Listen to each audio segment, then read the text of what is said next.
आप ये सोचते हैं कि हम सड़कों पे उतरकर देश के संविधान को खत्म कर देंगे। ईडब्ल्यूएस के भी तो इसमें आर्थिक रूप से कमजोर लोगों को भी रखा गया है। सिर्फ जाति नहीं, लिंग के आधार पे, धर्म के आधार पे, डिसेबल लोग, महिलाओं के साथ सभी तरह की यूजीसी में रेगुलेशन में ये शामिल किया गया है। हमारी आबादी 85% है। हम अगर सड़कों पे उतर जाएं तो क्या निर्णय बदल देगी कानून? क्या निर्णय कोर्ट बदल देगी? विश्वविद्यालयों में, केंद्रीय विश्वविद्यालयों में 80% ओबीसी शिक्षकों की सीट खाली है। 84% शेड्यूल ट्राइब्स की सीट खाली है। बैकवर्ड क्लास के और शेड्यूल कास्ट, शेड्यूल ट्राइब्स के क्यों खाली है सीटें? नमस्कार, मैं हूं प्रणय सिन्हा और आप देख रहे हैं सूर्य बिहार।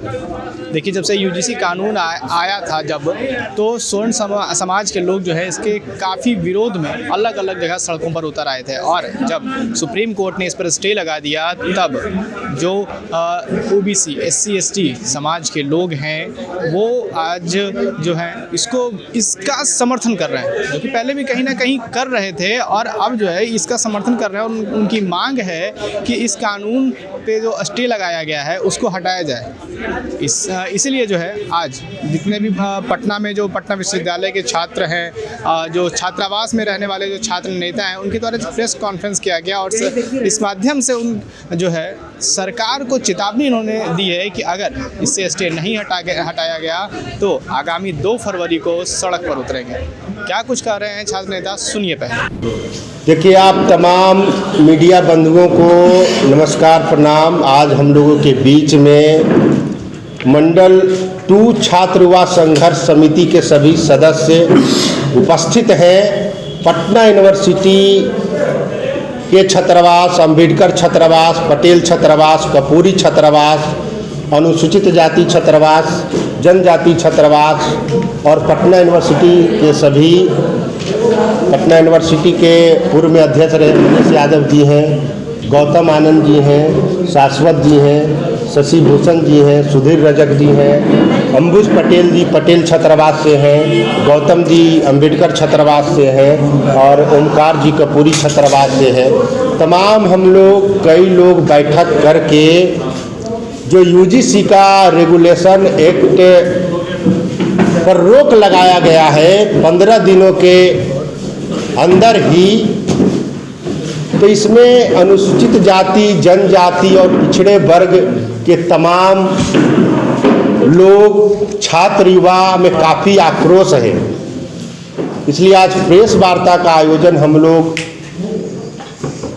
कर रहे हैं। तमाम सभी लोग मिल करके, तमाम सभी साथी मिल करके, जो क्रांतिकारी साथी हैं, एक बड़े आंदोलन की तैयारी हम लोग 2 फरवरी को बाबू जगजीवन राम जी की जयंती है, बिहार लेनिन कहे जाते हैं, और जिन्होंने नारा दिया था 100 में 80 शोषित है, 90 भाग हमारा है, धन धरती के राजपाट में सब अधिकार हमारा है। तो उन्हीं के जयंती के पटना सहित पूरे बिहार में पटना यूनिवर्सिटी गेट से हम लोग लाखों की संख्या में तमाम छात्र युवा, बहुजन युवा मार्च करेंगे, सड़कों पर उतरेंगे और बिहार के हर जिलों में भी आंदोलन होगा। क्योंकि सुप्रीम कोर्ट ने रोक लगाया है तो केंद्र सरकार अविलंब जो यूजीसी समता संवर्धन रेगुलेशन एक्ट 2026 है उसे पुनः बहाल करे। हम लोग यही मांग है हमारा, और जब तक ये मांग पूरा नहीं होगा पूरे बिहार में आंदोलन होगा। गौतम आनंद जी हैं हम लोगों के बीच में, वे अपनी बातों को रखेंगे। धन्यवाद। छात्र युवा संघर्ष समिति जो सामाजिक न्याय के सवाल पे मंडल 2 का हम लोगों ने इसे संज्ञा दिया है, नाम दिया है। हमारे तमाम साथी आज जो देखा जा रहा है, जिस तरीके से यूजीसी इक्विटी रेगुलेशन 2026 आया, उससे पहले यूजीसी ने एक रिपोर्ट जारी किया जिसमें उन्होंने स्वीकार किया जो हमारे देश के उच्च शिक्षण संस्थानों में जो भेदभाव है, जो गैर बराबरी है, वह 118% वो बढ़ चुका है। तो उसी को कम करने के लिए, और इससे पहले जब हम जाते हैं थोराट कमेटी, जिस समय रोहित वेमुला जी की जो संस्थागत हत्या हुई, उसके बाद कई सैकड़ों संस्थागत हत्या जो जातिगत शोषण के आधार पे, लगभग सैकड़ों नाम इसमें शामिल हैं। तो उन सारी चीज़ों को देख करके यूजीसी ने रिपोर्ट जारी किया और उन्होंने स्वीकार किया जो इस गैर बराबरी को, इस भेदभाव को ख़त्म किया जाना चाहिए। और एक कमेटी बना करके इन्होंने यूजीसी इक्विटी रेगुलेशन 2026 लाया, संस्थानों में लागू भी किया गया। जो SC ST OBC minority, economical weaker section के भी लोग, महिलाएं और जो हैंडीकैप्ड हैं, जिनको दिव्यांग कहा जाता है, उन सारे लोगों के लिए यूजीसी ने यह बिल लाया। तो कुछ चंद जो शोषण के स्वरूप को इस देश में बनाए रखने वाले लोग हैं, जो समानता को नहीं आज तक स्वीकार किया है, जिन्होंने बाबा साहब के विचारों को, संविधान को आज तक दिल से स्वीकार नहीं किया है, वैसे चंद मुट्ठी भर लोग आज शिक्षण संस्थानों में समानता स्थापित करने के खिलाफ हैं। और हम लोग बाबा साहब को मानने वाले लोग हैं, कर्पूरी जी को मानने वाले लोग हैं, मंडल जी को मानने वाले लोग हैं, और ऐसे तमाम समता और न्याय प्रिय लोग हम यह मांग करते हैं सुप्रीम कोर्ट से जो इस पे तत्काल रोक हटाया जाए। और जब विश्वविद्यालय में VC, प्रोफेसर, प्रिंसिपल हमारे वर्ग के जब लोग हैं ही नहीं, तो फिर आप किससे डर रहे हैं, किस चीज़ का हल्ला मचा रहे? उसमें कथित जो है एक खास वर्ग के मीडिया के लोग भी शामिल हैं, वह भी इन चीज़ों को प्रमोट कर रहे हैं। 10 लोगों को, 5 लोगों को ले जा करके और मीडिया में यह प्रोपोगेंडा फैलाया जा रहा है, जो बड़ी संख्या में लोगों ने, छात्रों ने विरोध किया। तो 85% छात्र को आप न्याय नहीं देना चाहते हैं और चाहते हैं जो 15% जो लोग हैं वह इस देश के शैक्षणिक संस्थानों पे कब्जा जमाए रखे। यूजीसी ने, सरकार ने इस चीज़ को स्वीकार किया है। जो सेंट्रल यूनिवर्सिटी, देश में जितनी संस्थाएं हैं सेंट्रल यूनिवर्सिटी का, उसमें आज भी 80% जो VC है, वाइस चांसलर है, वह उच्च वर्ग के हैं। हमें उच्च वर्ग से कोई नफरत नहीं है, उच्च वर्ग के लोगों के साथ भी हम लोग रहते हैं, लेकिन कम से कम न्याय के सवाल पे, समानता के सवाल पे, समता के सवाल पे, जहां शोषण का स्वरूप खत्म हो, जहां सब लोग एक साथ रहे, जब ऐसा बिल आता है तो फिर विरोध क्यों करते हैं? यही लोग EWS जब आया था तो देश के लोगों ने उसको स्वीकार किया। ठीक है, वह गैर संवैधानिक है, संवैधानिक है, वह अलग सवाल है।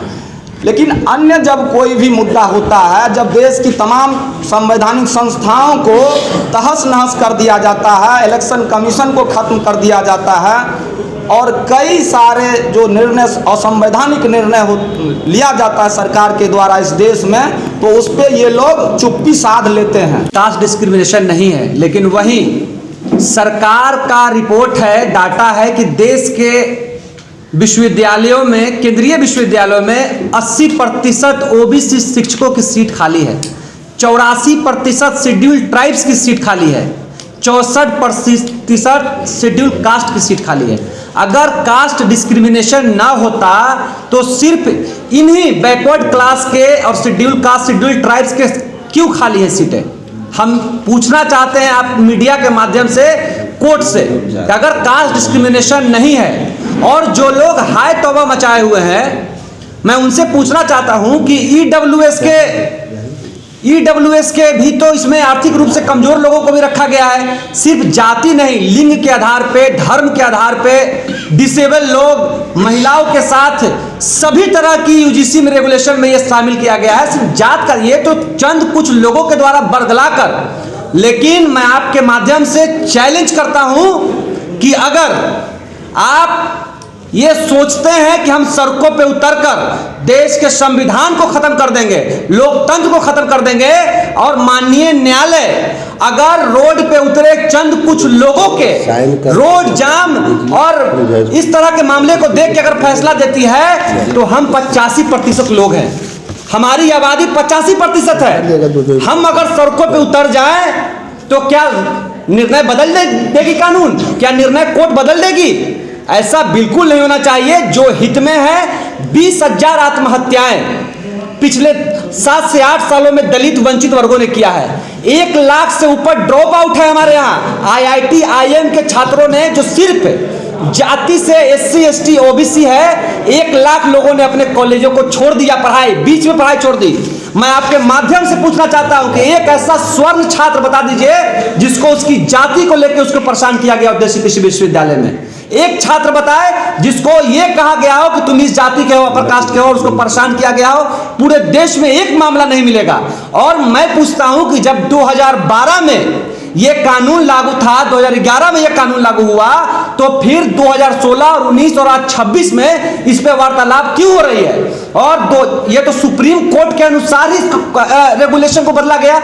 सुप्रीम कोर्ट ने कहा कि नहीं, 2012 में जो यूजीसी ने रेगुलेशन बनाया था, उस रेगुलेशन के होने के बावजूद 118% मामले आ चुके हैं। तो जब 118% आए तो कोर्ट ने आदेश दिया कमेटी बनाने का, लेकिन फिर आज वही सुप्रीम कोर्ट कह रही है कि नहीं, वही कमेटी रहेगा।